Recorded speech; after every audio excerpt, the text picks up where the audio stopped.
Hi everyone, welcome back to a new video. So I haven't been to a certain location for quite some time, the past few weeks, and I thought I'd really like to return to it and just revisit the wildlife that I see here. And it is actually my back garden.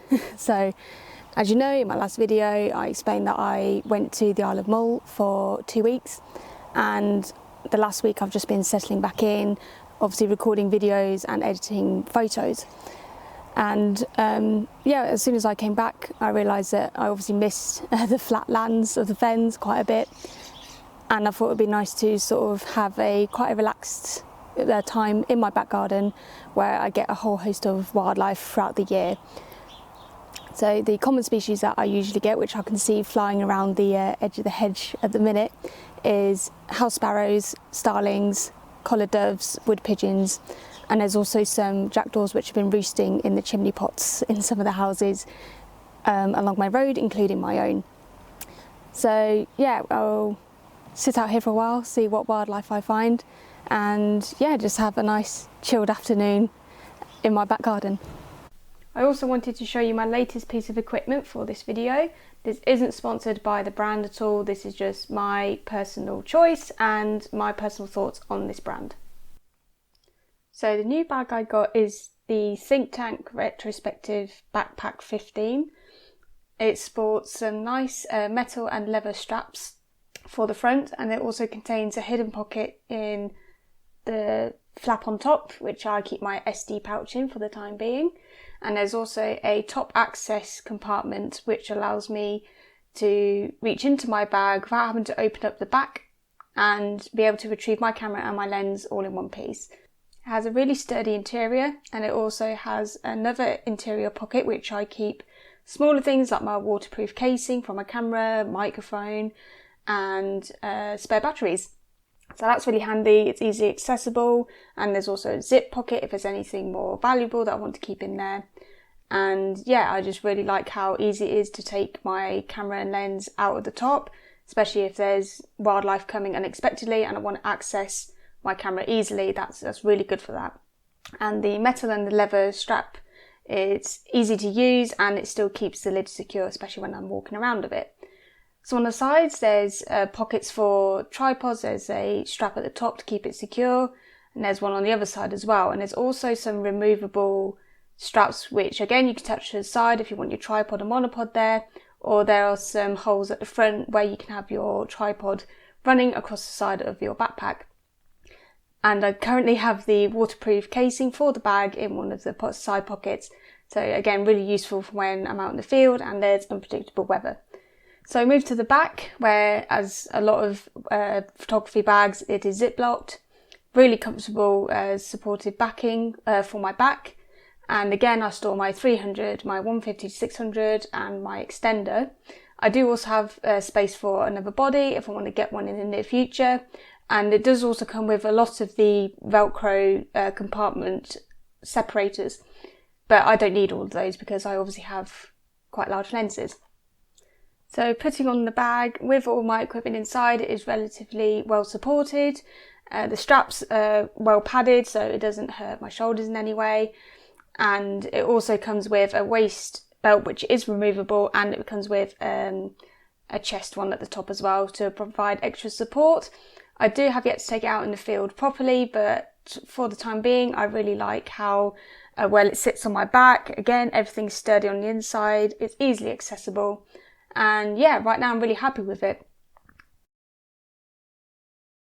So I've just set up to another corner of my garden. I have what was wildflowers here. It's all sort of grown out now. Really good attractor for butterflies and bees. And I've got some sunflowers growing behind me. But there's a wood pigeon that's just landed on the fence. So with my 300, again another recent purchase of mine, I'm going to see if I can get any pictures of it just while it's sitting down. And it flew away. Oh dear. Well, that goes to show that wildlife never waits for you. But I could definitely still hear some house sparrows around. I not long put some food out in different areas of the garden. But yeah, like I said, the house sparrows seem to absolutely love the hedge line, which is grown on one side of my garden, and at the end of the garden we have apple trees and a coconut tree. And in the last couple of years we've had things like, we had a jay in there, and last winter we had a greater spotted woodpecker. We get goldfinches, we get great tits, blue tits, we've had long-tailed tits. And then in terms of mammals, we've actually got quite a few hedgehogs that visit the garden to collect food, which we put out for them when it comes to coming up to autumn winter time. And then we've also had muntjac deer in the garden as well, so it backs onto farmland, so quite a lot of the time I can see hares from my bedroom window. So it's an absolutely wonderful place. It's nice to just get a huge diversity of wildlife in my own garden, and I hope it's the same for a lot of you as well, to recognise what wildlife you get, how you can encourage more wildlife in your garden, like for example planting wildflowers and leaving a good amount of food and water, especially when the weather turns really dry or hot, and the same for winter. It just really helps the local wildlife to just do your bit for your garden. So yeah, we'll see if any of the house sparrows decide to show up, but otherwise it feels as though that wood pigeon would have been my only shot this afternoon. But hey ho, I wasn't expecting really to do an awful lot in my garden. It was, like I said earlier, it's the fact that I've been away for so long, and it's just nice to come back to see the local wildlife again.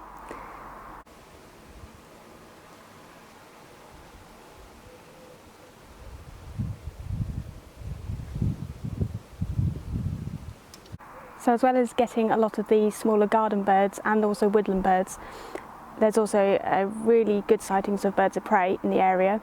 So I've noticed a young buzzard who often sits on a fence post on the other side of the farmer's field behind my house, and that individual, along with a couple of other buzzards, often fly over the area calling, and alongside those there's also the red kites. So that's really nice to see, especially when I'm sitting out on the decking area of my garden and you get to see them fly over, and like really low as well.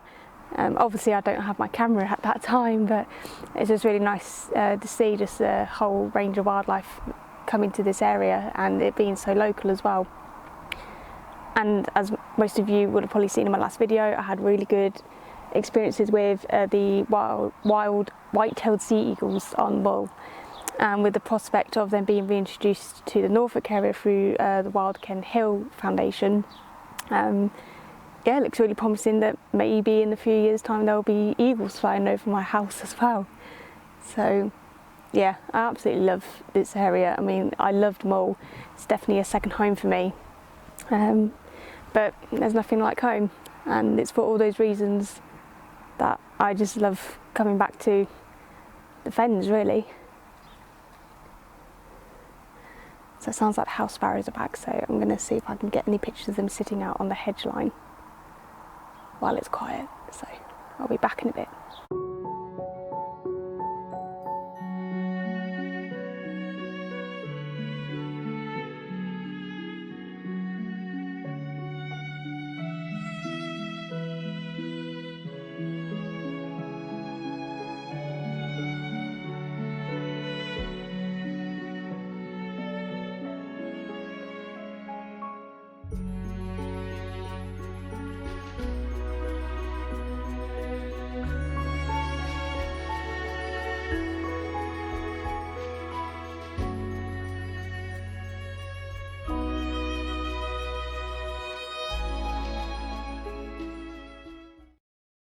So the house sparrows have since come back out after a bit of time of waiting. Because they live in such big social groups, normally once a couple go out to get the food which is available to them, all of the others follow, because they're trusting one another that the coast is clear and there isn't going to be any threat of predators coming for them. So after the first couple, you then see 10, you then see 15, and you see 20. So it just pays to stay attention to what's going on around you, if the surroundings are safe. And there's quite a few fledglings still. They have either been nesting in the hedge, or they have actually been nesting in a couple of areas in the attic. this year anyway, and probably the last couple of years. So the fledglings are still begging for food from their parents. So I just got a nice shot of a parent and a youngster sitting out on one of the branches that sort of juts out from their main part of the hedge body. And I don't often do urban wildlife photography. I very much like it to be a natural setting, but it's quite nice to show that, you know, that wildlife can thrive within, whether it be a rural or an urban environment. So it's quite nice to have that juxtaposition with the natural colours of the hedge, and then these sort of sandy coloured brickwork which is in the background. And also, while I've been waiting for the birds to come out, there's actually been a few bees still coming into this area behind me, and also some of the lavender bushes that I have out the front of the hedge. So other than that, it's been relatively quiet, but again, I just really wanted to spend a bit more time back in my garden. The weather's not too bad, it's definitely going grayer, but I quite like the diffused light. If it was bright sunshine, then I probably wouldn't be happy with the lighting that I'm getting, it would just be too harsh. But yeah, like I said, it's just nice to be back in a familiar flat environment and just to see what local wildlife comes out.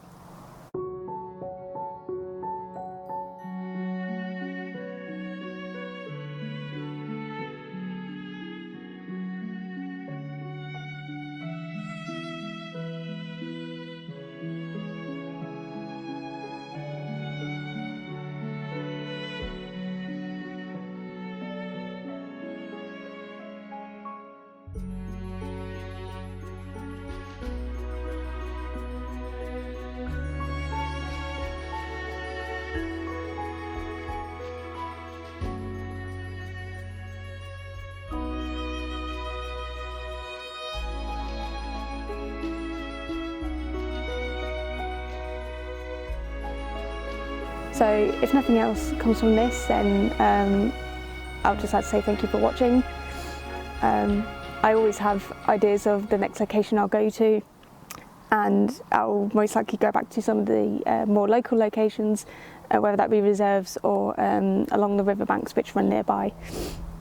So once I've got that in place, I will then be recording more stuff local to me, and yeah, look forward as always to sharing more content with you. So if you like this video, give it a thumbs up, comment if you want to. If you have your own local wildlife, I'd love to know what they are. And yeah, I'll be seeing you in the near future. Bye.